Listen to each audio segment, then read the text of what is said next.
right, great. Thank you. Good morning, Mr. Jeffrey Williams. My name is Judge Rashida Oliver. You are here on a bench, what we call our bench warrant calendar for Fulton County Superior Court. Be aware that on this calendar, you are here because you have been indicted under 22 SC 182273 for conspiracy to violate the Racketeer Influenced and Corrupt Organization Act and participation in criminal street gang activity. I brought you forward so that you can be put on notice that for the felony charges that you receive, you are to be presented before the judge, Honorable Judge Earl Glanville, at the next available calendar that will be presented in courtroom 8F at 9:30 a.m. The date at which you are to appear at this time, I am not aware of. But be aware that you have the right to remain silent and not incriminate yourself while you are there and anywhere else. Anything that you say can be used against you. It is my understanding that you are being represented by Attorney Brian Steele, and the District Attorney's Office, Don Geary, are also on. So I wanted to make sure that you were fully aware of that.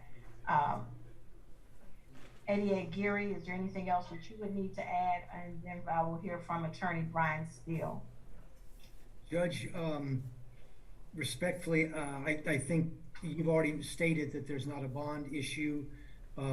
There's not really a first appearance other than you're verifying his counsel, which would handle the first appearance issue. One thing I want to put on the record, Judge, and thank you for giving me the opportunity, is at an appropriate time, we're going to file an objection or notice of objection to Attorney Steele. While he's a brother attorney, he has represented multiple people on the indictment, and we feel that a conflict would exist, and we just want the record clear on that. At the appropriate time, we'll move forward with that. All right, anything, Attorney Steele? Good afternoon, Your Honor. Thank you so much, Mr. Williams. Your Honor, I do represent Mr. Williams. I've entered, or should be entered, an appearance as counsel.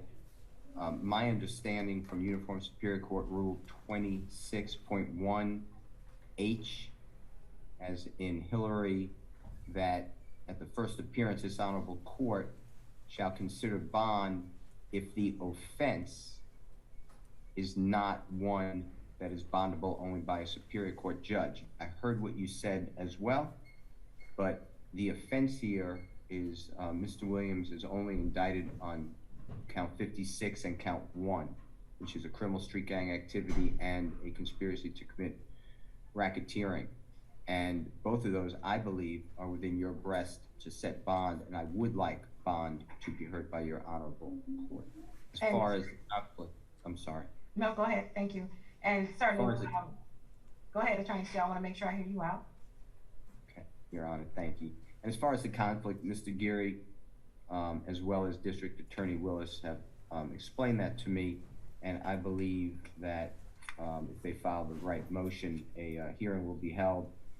And under the law, this is not an actual conflict of interest. It is a potential conflict of interest which can be waived, and I believe that will happen.